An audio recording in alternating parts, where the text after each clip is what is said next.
Bienvenidos a todos a un nuevo video.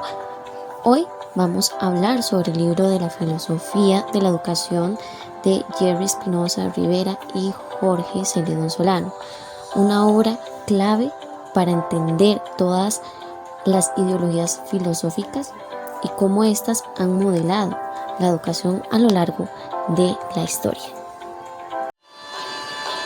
Iniciaremos explicando este libro a través de una línea de tiempo donde descubriremos el gran aporte de la filosofía para la educación. Explicaré los principios de la educación moderna, la filosofía contemporánea, los principios y valores educativos, así como también la educación actual. Iniciaremos con la filosofía relacionada con la educación. Bueno, todo inició en la antigua Grecia y desde el punto de vista educativo la filosofía se utilizaba y se utiliza para reflexionar sobre el sentido y los objetivos principales de la educación. La filosofía debemos comprender que no es una ciencia exacta, que no es arte ni literatura, no es religión, que sino más bien se basa en razonamientos y conocimientos. La filosofía es saber, es racional, teórica, crítica, universal y existen diferentes ramas o ramificaciones. En la antigua Grecia habían dos regiones que se encargaban de la educación. Por una parte, en Esparta se realizaba la formación militar y en Atenas se educaba en el pensamiento crítico, es decir, la discusión y la participación ciudadana. Además de estos lugares proviene el término educación, que en griego es paideia. También de Atenas surgió un grupo de filósofos llamados sofistas, los cuales fueron los primeros maestros y pedagogos de la humanidad.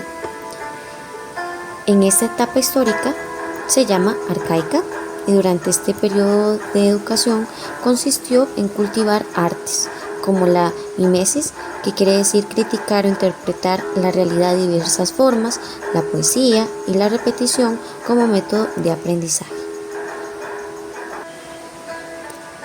Una de las figuras importantes fue Sócrates, que aportó a la educación un método llamado dialógico, en que consistía en dos cosas, el diálogo y la conversación. Se basaba en que el maestro realizaba preguntas para que el discípulo descubriera por sí mismo la verdad. Sócrates, además de esto, se interesó por encontrar conceptos fijos mediante la exaltación de la idea, de la existencia, de lo necesario y lo universalmente válido. Por otro lado, su discípulo Platón se basó en la metafísica, donde su pensamiento se dirigía a la existencia de un mundo de ideas separado del mundo sensible. Él consideraba que el mundo que percibimos era posible por medio de los sentidos. Además, otro aporte de Platón es que él fundó la escuela a la que llamó academia. La educación media fue una de las etapas donde la educación estuvo estrechamente ligada al poder político. Se enfatizó en valores como obediencia a la autoridad y a la sumisión. La Edad Media se puede decir que fue un periodo de crisis porque además de los conflictos bélicos, una de las riquezas en el conocimiento fue destruida.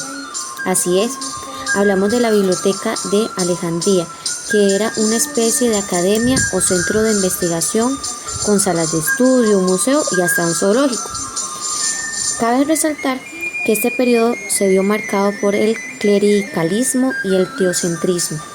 ¿Qué quiere decir el clericalismo? Bueno, se entiende como el dominio político ejercido por la Iglesia y el papado, mientras que el teocentrismo era el predominio de la temática religiosa en todos los ámbitos. Por ejemplo, la política, la economía, la filosofía, el arte y la cultura giraban en torno a la religión y la espiritualidad. En relación con la educación, los monasterios adquirieron una importancia destacada como instituciones educativas. Las abadías se convirtieron en bibliotecas y los monjes en copistas de libros, porque en esa época no existía la imprenta y por eso los libros tenían que escribirse a mano. Uno de los acontecimientos más importantes fue la aparición de las primeras universidades. El término de universidad proviene del latín universitas, el cual originalmente se refería a una cierta comunidad. Luego, con el paso del tiempo, empezó a ser una comunidad de profesores y estudiantes que se organizaban para protegerse contra el canciller, el obispo, el rey o cualquier otra persona que ejerciera dominio o poder. Las primeras universidades aparecieron en París y en Bolonia y rápidamente se extendieron en Oxford, Cambridge y Salamanca. Las universidades fueron probablemente el legado más importante de la Edad Media en el campo educativo.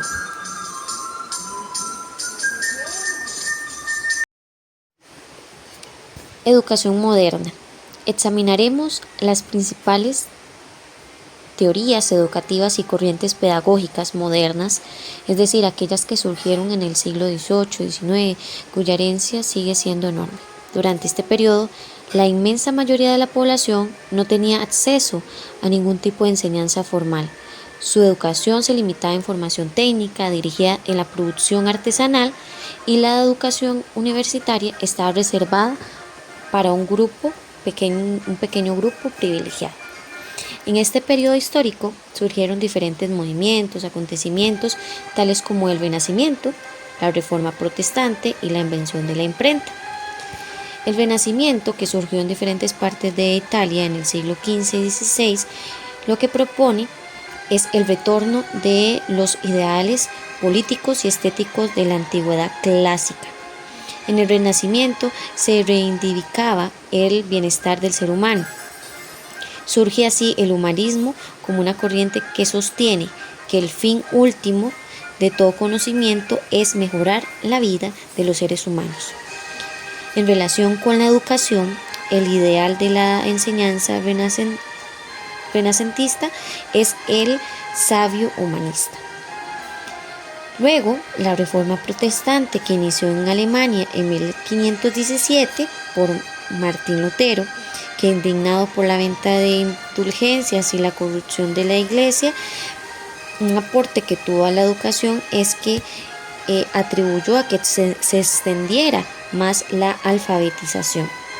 Por otro lado, la difusión de nuevas ideas a través de la imprenta creada por Johannes Gutenberg en 1449 en Alemania, en la relación que tuvo con la educación, la invención de la imprenta, es que permitió que el precio de producir los libros disminuyera y se convirtiera en productos más accesibles. Además que hicieron que la educación poco a poco se extendiera a muchos sectores de la población. Educación contemporánea. Luego que surgiera el romanticismo a finales del siglo XVIII y gran parte del siglo XIX, que tenía como fin la expresión de sentimientos, amor a la naturaleza, rebeldía contra la autoridad, entre otros principios, surge el positivismo, que tiene como idealización la razón, sobre todo en la ciencia, el progreso que sustituye la pasión en razón de la rebeldía de los ilustrados por la defensa del orden y progreso científico. Para Augusto Comte, fundador del positivismo, proponía construir una ciencia mediante la cual se pudiera explicar, predecir los fenómenos sociales, y esta ciencia la llamó sociología. En relación con la educación, el positivismo propone un modelo educativo enfocado especialmente en el desarrollo de habilidades técnicas y menos en artes y letras. Ahora vamos a hablar de Karl Marx. Su propuesta educativa es inseparable y su ideal revolucionario, la concepción antropológica de Marx, plantea que el ser humano es un ser libre, creador y transformador de su realidad natural y social. Ahora vamos a hablar de Runa Kach, y fue el responsable de la recreación del Policop, una organización encargada de la educación de los trabajadores, y también divulgó la información política partidista y clasista entre los obreros. Además, contribuyó a la alfabetización en Rusia, incluso abogó por reemplazar el alfabeto cirílico por el latino. El libro Filosofía de la Educación abarca de manera profunda los principios y valores fundamentales de la educación.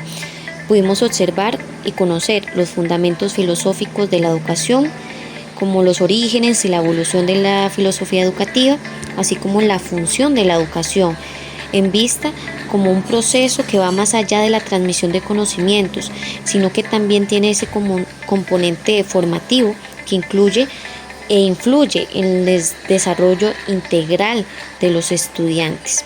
Valores y principios educativos como la justicia, la igualdad, el respeto, la libertad, la ética y educación, que la educación debe formar ciudadanos responsables, conscientes de sus derechos y deberes. La educación y la democracia también lo podemos observar, y la crítica en las instituciones educativas, que hace un llamado a transformar la educación para que sea inclusiva, equitativa y capaz de atender las diversas necesidades de los estudiantes. La educación hoy en día es un gran desafío para los estudiantes y los profesores. Sin embargo, la educación actual es más dinámica, más exclusiva, más flexible en comparación con los modelos educativos que pudimos observar durante el video. Porque en lugar de enfocarse únicamente en la transmisión de conocimientos, también se da una mayor importancia al desarrollo integral del estudiante, así como habilidades prácticas, como por ejemplo competencias, habilidades como pensamiento crítico, trabajo en equipo, etcétera, así como la adaptación de cambios sociales y tecnológicos. Además, que promueve un aprendizaje más activo, colaborativo y además con el uso de nuevas tecnologías. Te invitamos a que sigas aprendiendo con nosotros. Síguenos en nuestras redes sociales y gracias por ver este video.